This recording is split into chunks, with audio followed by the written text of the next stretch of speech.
Hello everyone, I welcome you all to the polity series that is undergoing on this channel. अभी तक हम लोगों ने constitutional preamble, fundamental right, DPSP इन सब के बारे में बहुत डिटेल में पढ़ा है। हर एक आर्टिकल को हमने बहुत डिटेल में समझा है। अब इस सीरीज़ को आगे कंटिन्यू करते हुए हम लोग आज पढ़ेंगे प्रेसिडेंट के बारे में। प्रेसिडेंट एक बहुत इंपॉर्टेंट टॉपिक है जिससे कि बहुत क्वेश्चंस आते हैं बीपीएससी में। So let's start.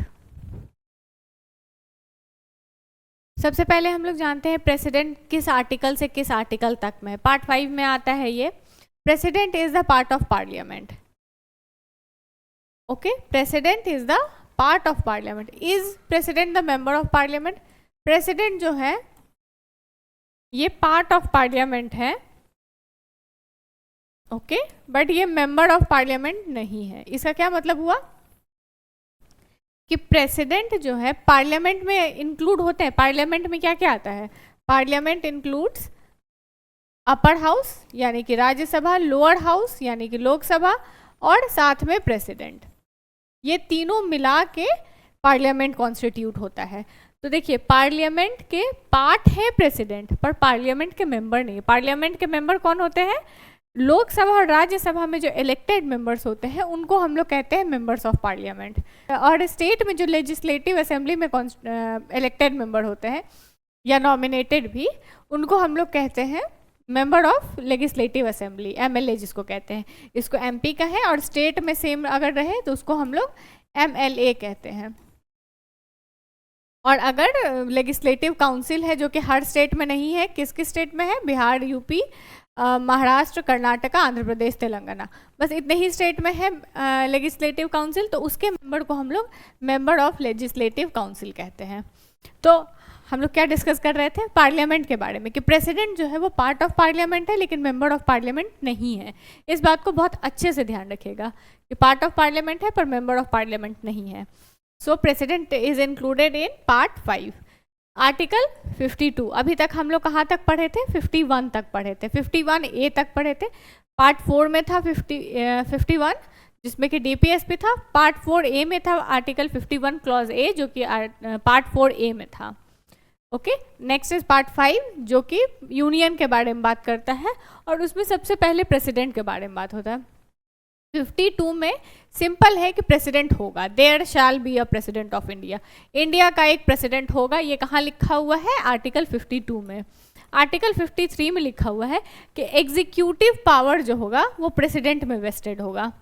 Executive power मतलब कोई भी लॉ जो बन रहा है, कोई भी बिल जो आ रहा है, वो एक्ट तब तक नहीं बनता है जब तक प्रेसिडेंट उसको एसेंट ना दे दे। प्रेसिडेंट के साइन के बिना वो लॉ जो है वो सिर्फ लॉ रहता है, एक्ट नहीं बनता है, वो बिल सिर्फ बिल रहता है। तो जितना भी एग्जीक्यूटिव डिसीजन होता है, आगे हम आपको एकदम डिटेल में सारे पावर्स के बारे में बताएंगे, तो जितना भी एग्जीक्यूटिव पावर है वो प्रेसिडेंट में वेस्टेड होगा। ये है आर्टिकल 53 में। ध्यान रखना, 52 में there shall be a president, 53 में executive power is vested in president. Next is article 54, president के इलेक्शन के बारे में बात हो रहा है। इलेक्टोरल कॉलेज होता है प्रेसिडेंट के इलेक्शन का, इसके बारे में अभी हम लोग आगे डिटेल से जानेंगे कि इलेक्टोरल कॉलेज में ध्यान रखिएगा प्रेसिडेंट का जो इलेक्शन होता है वो डायरेक्ट इलेक्शन नहीं होता है। जैसे हम लोग लोकसभा के मेंबर को खुद से चुनते हैं, क्या हम लोग प्राइम मिनिस्टर को चुनते हैं? नहीं, हम लोग लोकसभा के मेंबर को चुनते हैं। लोकसभा के मेंबर में जो सबसे बड़ा पार्टी रहता है और सबसे बड़ा पार्टी का जो लीडर रहता है वो हमारा प्राइम मिनिस्टर बन जाता है। हम प्राइम मिनिस्टर को डायरेक्टली नहीं चुनते हैं। प्रेसिडेंट के केस में हम प्रेसिडेंट को चुनते ही नहीं है डायरेक्टली, हम प्रेसिडेंट को इनडायरेक्टली चुनते हैं। अच्छा, तो इनडायरेक्टली कैसे चुनते हैं? तो ये मान लीजिए हम हैं बहुत सारे कॉमन पीपल, तो हम अपने रिप्रेजेंटेटिव भेजते हैं, ठीक है।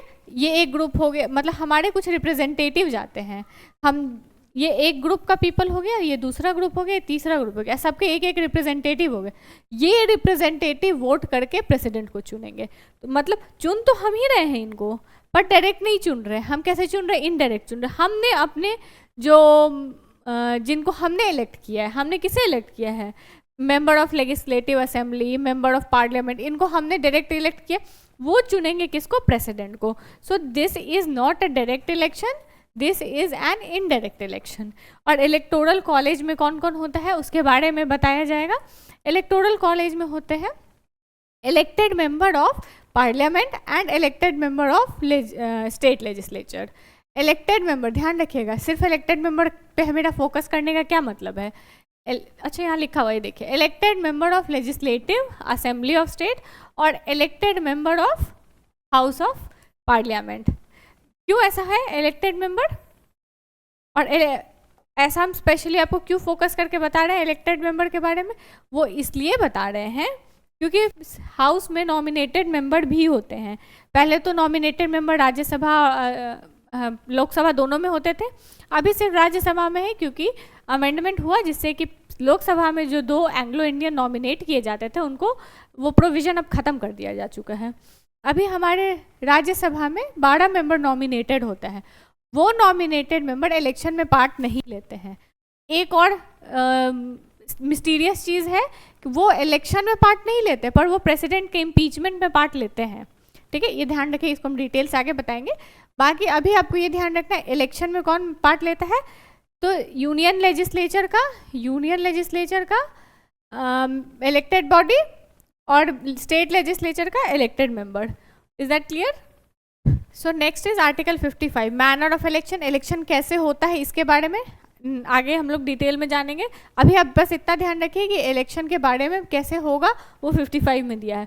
52 में क्या दिया है, there shall be a president of India. 53 में क्या दिया है कि एग्जीक्यूटिव पावर प्रेसिडेंट में वेस्टेड होगा। 54 में क्या दिया हुआ है, इलेक्टोरल कॉलेज के बारे में दिया हुआ है। 55 में क्या दिया हुआ है, कैसे इलेक्शन होगा उसके बारे में दिया हुआ है। 56 में टर्म दिया हुआ है, 5 साल के इलेक्शन होता है।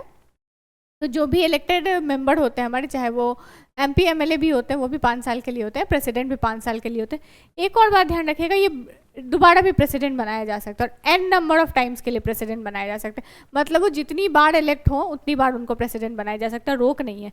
जैसे आप जानते होंगे यूएसए में अभी इलेक्शन का सीजन चल रहा है, वहाँ पे एक आदमी 2 बार से ज़्यादा प्रेसिडेंट नहीं बन सकता है। ठीक है, तो जैसे अभी पहले जो बाइडेन थे तो वो तो खैर एज की वजह से नहीं आगे बढ़ रहे। इससे पहले बराक ओबामा जब थे प्रेसिडेंट तो वो 2 बार बन चुके थे, इसीलिए वो उसके बाद वो नहीं लड़ सकते, वो इलेक्शन कंटेस्ट ही नहीं कर सकते। हमारे यहाँ ऐसा कुछ नहीं है, एक आदमी कितनी भी बार प्रेसिडेंट बन सकता है, बट हर बार 5 साल के लिए ही बनेगा। आर्टिकल 57 में है, अ पर्सन हु होल्ड्स और who has held office of president shall subject to other provision of the constitution be eligible for re election. Exactly जो हम अभी बता रहे थे, री इलेक्शन का प्रोविजन है, जितनी बार मन हो उतनी बार। क्वालिफिकेशन के बारे में बताया गया है आर्टिकल 58 में। आर्टिकल 58 में क्वालिफिकेशन बताया गया है। क्वालिफिकेशन क्या क्या है, सबसे पहले तो एज है, सिटीजन है, लोकसभा के मेंबर बनने के लिए एलिजिबल होना चाहिए, ये है। 59 है condition of the office of president. 60 में ओथ है। 61 में इम्पीचमेंट का प्रोसीजर है। अभी हम बताए थे इम्पीचमेंट में जो वोट करने वाले लोग होते हैं वो बदल जाते हैं, उसमें नॉमिनेटेड मेंबर भी वोट करते हैं, लेकिन सिर्फ पार्लियामेंट के लेजिस्लेटिव असेंबली पार्टिसिपेट नहीं करता है। 62 में है कि अगर वैकेंसी वगैरह आता है तो उसमें कैसा आगे प्रोसीजर क्या होगा इसके बारे में। एक बार हम लोग क्विक रिकैप करते हैं। 52 में क्या था, there shall be president of India. 53 में क्या था, एग्जीक्यूटिव पावर वेस्टेड होगा। 54 में क्या था कि इलेक्टोरल कॉलेज क्या होगा। 55 में क्या था कि कैसे इलेक्शन होगा। 56 में क्या था कि 5 साल के लिए होगा। 57 में क्या था कि री इलेक्शन के लिए एलिजिबल है। 57 क्वालिफिकेशन, 58 कंडीशन, 59 ओथ, 60 इम्पीचमेंट और 61 वैकेंसी के केस में क्या होगा। Is that clear? ये एक आपको बेसिक हम ओवरव्यू दे दी है, आगे हम आपको हर चीज़ के बारे में डिटेल में बताएंगे। बट ये आर्टिकल्स ध्यान रखिएगा, डायरेक्ट भी पूछे जा सकते हैं और आप मेंस में तो ज़रूर ही यूज़ कीजिएगा। Articles are very important, they are the best source of value addition in polity answers and probably the easiest. एक बार आप याद कर लो तो आपको याद रहेगा। Next is qualification. आप सबसे पहले ये बताइए क्वालिफिकेशन किस आर्टिकल में था। सो अभी हम लोग पढ़े क्वालिफिकेशन 58 में था। क्वालिफिकेशन किस आर्टिकल में था, आर्टिकल 58। ध्यान रखना है, क्वालिफिकेशन 58 में था।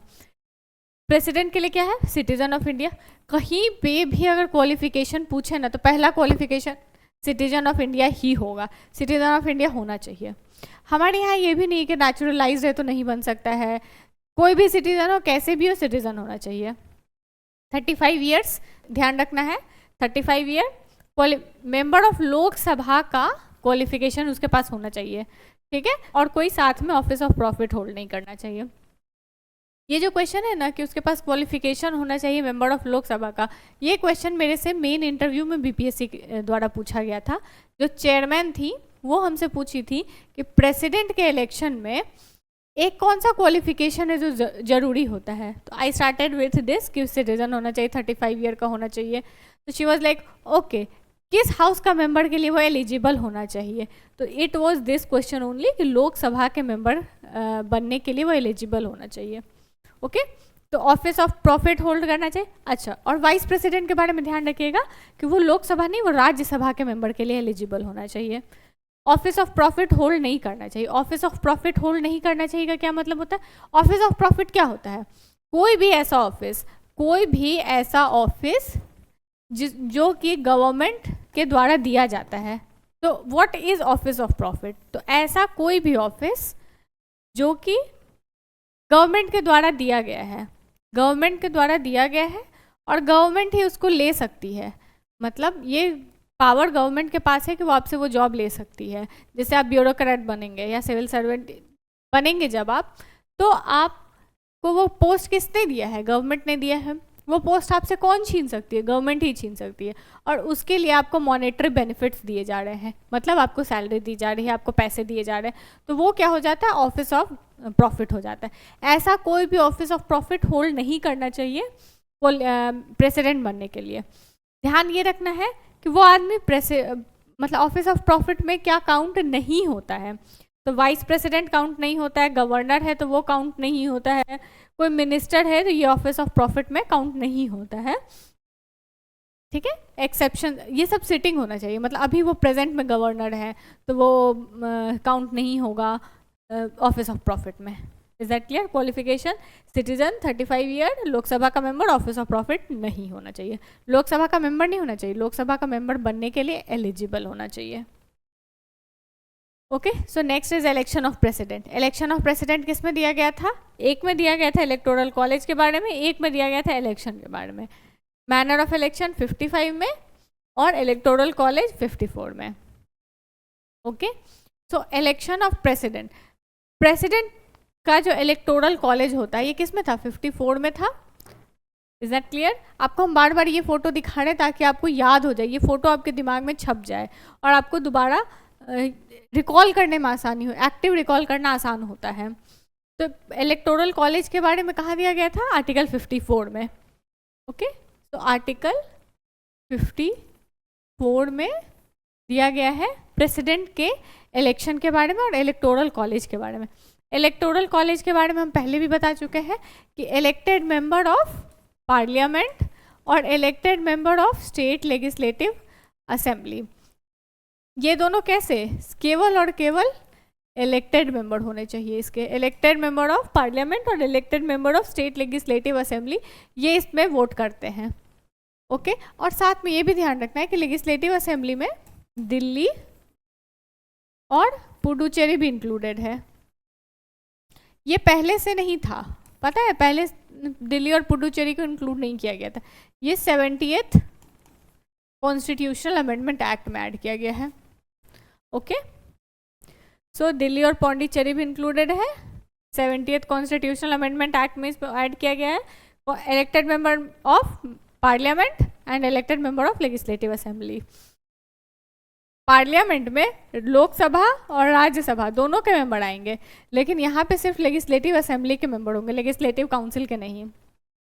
ये सब कुछ छोटे छोटे पॉइंट्स हैं जो आपको एकदम ध्यान रखना है, आपको पता होना चाहिए, वरना आप कंफ्यूज हो जाओगे। ऐसे ही छोटे छोटे पॉइंट्स में आपको फंसाया जा सकता है। Next is members of the electoral college vote system of proportional representation. कैसा सिस्टम होता है? प्रोपोर्शनल रिप्रेजेंटेशन का सिस्टम होता है।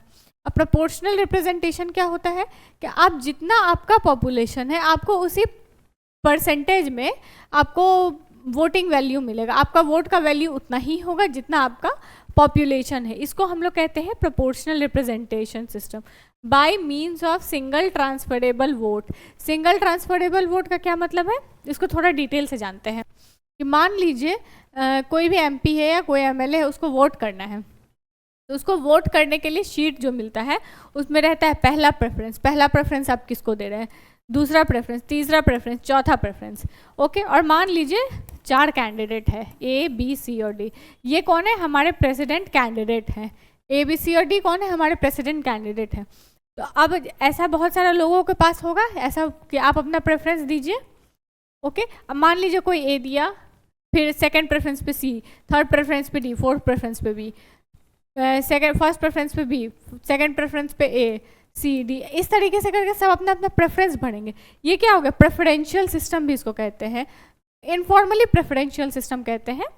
तो इसमें ट्रांसफरेबल वोट में क्या होता है कि मान लीजिए A को मिला 40% वोट, ओके, B को मिला 30% वोट, C को मिला 20% वोट और D को मिला 10% वोट। तो इसमें कौन जीता? अगर हम लोग first pass the post system का बात करें, या जैसे हम लोग नॉर्मल लोकसभा इलेक्शन में वोट देते हैं, तो जिसको सबसे ज़्यादा वोट मिल गया वो जीत गया। ओके, पर इन केस ऑफ प्रेसिडेंट का इलेक्शन ऐसा नहीं है कि जिसको सबसे ज़्यादा वोट मिल गया वो जीत गया। जिसको सबसे ज़्यादा वोट मिला है और वो 50% क्रॉस होना चाहिए तभी वो जीतता है। तो अभी हम लोग क्या देखें कि D को जो है 10% ही वोट मिला और A को 40% वोट मिला, तो लेकिन 50 किसी का क्रॉस नहीं हुआ। तो अब हम देखेंगे कि जिसको सबसे कम वोट मिला है उसको हम लोग यहाँ से हटा देंगे। तो सबसे हम लोग किसको हटा देंगे? यहाँ से कलर चेंज कर लेते हैं। ओके, तो अब यहाँ से B को हम लोग हटा देंगे और जितने लोगों ने B को फर्स्ट प्रेफरेंस दिया था उन सब के वोट को काउंट किया जाएगा। मान लीजिए एक कोई है आदमी जो D को फर्स्ट प्रेफरेंस दिया है, सेकंड प्रेफरेंस दिया A को, थर्ड प्रेफरेंस दिया B को, फोर्थ प्रेफरेंस दिया C को। तो ये A, अब इसका जो सेकंड वाला है, जितने भी ऐसे लोग जिन्होंने फर्स्ट प्रेफरेंस D को दिया था उनका वोट को फिर से गिना जाएगा और वो सेकंड प्रेफरेंस वाले को वोट चला जाएगा। जैसे जितने लोगों ने D को वोट दिया था वो वोट अब चला जाएगा A को। मान लीजिए यहाँ पे ऐड करने पे ये 7% बढ़ता है, 3% इसको चला जाता है, तो 47% ये हो गया और 33% ये हो गया। ओके, लेकिन 50% अभी भी नहीं हुआ है, तो कोई भी जीता अभी भी नहीं है, अभी भी सिर्फ और सिर्फ काउंटिंग ही चल रहा है। पहले कौन हटा था? D हटा था। अब मान लीजिए C को हटाते हैं, C का 20% वोट था, तो अब C को हटाते हैं। तो जितने लोगों ने भी फर्स्ट प्रेफरेंस C को दिया था उनका अब फिर से निकाला जाएगा और जितने लोगों ने C उनका सेकंड प्रेफरेंस किया था वो देखा जाएगा। उसके बाद मान लीजिए यहाँ पे 5% ऐड होता है, ठीक है, तो यहाँ क्या हो जाएगा? 52। तो अब ये कितना हुआ? 50% क्रॉस कर गया, तब इसको विनर डिक्लेयर किया जाएगा। ये चीज़ समझ में आए? कैलकुलेशन थोड़ा सा टफ है, मीनिंग सिर्फ इतना है कि जब तक 50% पास ना करे, 50% का मार्जिन क्रॉस ना करे, तब तक उसको वोट को काउंट करते रहा जाता है। और साथ ही में जितना भी सबसे लोएस्ट जिसको वोट मिला है उसका जो सेकंड प्रेफरेंस जिसको वो देता है उसको उसके में वो वोट ऐड हो जाता है। ओके, ये हो गया सिंगल ट्रांसफरेबल वोट और by proportional representation. Proportional representation का मतलब आप लोग समझ गए कि जितना पॉपुलेशन है उसी के अकॉर्डिंग प्रोपोर्शनली वो रिप्रेजेंट किया जाएगा। Each member has a single vote that can be transferred to other. ये सिंगल ट्रांसफरेबल वोट का है definition. Who majority of vote in the electoral college elected president of India. ठीक है, हाँ, अब जैसे कि कैंडिडेट को लाया गया है, प्रेसिडेंट के प्रेसिडेंशियल कैंडिडेट है कोई, मान लीजिए, तो कोई ऐसे ही प्रेसिडेंशियल कैंडिडेट नहीं बन सकता है। कोई भी आके बोले हाँ हम प्रेसिडेंशियल कैंडिडेट है, नहीं, उसको 50 आदमी प्रपोज करना चाहिए। मतलब हम ये नाम दे रहे हैं, ये नाम 50 आदमी प्रपोज करना चाहिए और वही नाम को 50 आदमी सेकंड करना चाहिए। क्या मतलब वो प्रपोज करना चाहिए, सेकंड करना चाहिए? मतलब जो लेटर में दिया जाएगा कि हम इसके नाम को प्रपोज करते हैं उसमें 50 का साइन होना चाहिए और फिर जब पूछा जाए कि ये चलेगा तो कम से कम 50 आदमी हाँ बोलना चाहिए। ये हो गया 50 आदमी प्रपोज करना और 50 आदमी सेकंड करना। ठीक है, 50 सेकंडेड, 50 proposers. Next is oath of the oath. ये यहाँ पे तो हम लिख ही दिए हैं, ओथ आर्टिकल 60 में है, हालांकि ये आपको याद रहना चाहिए था। 58 में क्वालिफिकेशन था, 54 में इलेक्टोरल कॉलेज था, और ये इलेक्शन कैसे होगा, ये 55 में था, proportional representation through single transferable vote. एक और बात ध्यान रखिएगा, ये ना सीक्रेट बैलेट से होता है।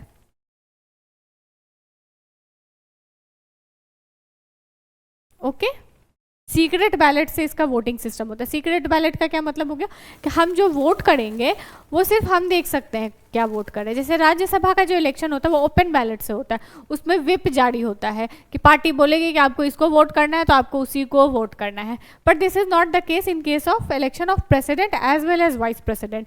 उसमें आपको जो पसंद है, आपको इन द सेंस जो वोट करने वाले एमपी और एमएलए हैं उनको जो पसंद है वो उनको वोट कर सकते हैं, और ये किसी को नहीं पता चलेगा कि वो किसको वोट किए थे। तो this is what we call secret ballot. Open ballot का होता है, राज्यसभा में होता है। छोटी छोटी बातें ध्यान रखने वाली है ये सब। Next is oath. Oath article 60 में है। प्रेसिडेंट को ओथ कौन दिलवाता है? Chief justice of India. एक और बात, अगर मान लीजिए प्रेसिडेंट नहीं है, किसी भी वजह से एब्सेंट है, तो प्रेसिडेंट का काम कौन करता है? वाइस प्रेसिडेंट करता है। मान लीजिए प्रेसिडेंट नहीं है तो प्रेसिडेंट का काम कौन करता है? वाइस प्रेसिडेंट करता है। मान लीजिए for a time being vice president भी नहीं है तो इसका काम कौन करता है? सीजीआई करता है। ये ध्यान रखिएगा। हाँ, तो हम अभी बता रहे थे ओथ के बारे में। ओथ कौन एडमिनिस्टर करता है? चीफ जस्टिस ऑफ इंडिया करते हैं। और इसमें क्या बताते हैं, ये हम इसलिए टर्म लिख के ला दिए हैं क्योंकि पूछा जाता है वर्ड बाय वर्ड समटाइम्स, और एक बार भी अगर आपका पढ़ा हुआ है ना तो वो एग्जाम में टिक मारा जाता है। वो आपको इंट्यूशन बता देता है कि this is what I have read और ये सही होगा। इंट्यूशन ट्रस्ट करने पे प्रीलिम्स में बहुत हेल्प होता है। ये देखिए, faithfully execute the office, preserve, protect and defend the constitution and the law और devote himself to the service. Preserve, protect and defend, तीनों कॉन्स्टिट्यूशन और लॉ को प्रिजर्व, प्रोटेक्ट एंड डिफेंड करना चाहिए। फेथफुली एग्जीक्यूट द ऑफिस और devote himself to the service of and well being. ठीक है, this was about the president. इसके आगे हम लोग प्रेसिडेंट के बारे में और डिटेल में जानेंगे नेक्स्ट लेक्चर में। Thank you and have a nice day. Will continue this tomorrow.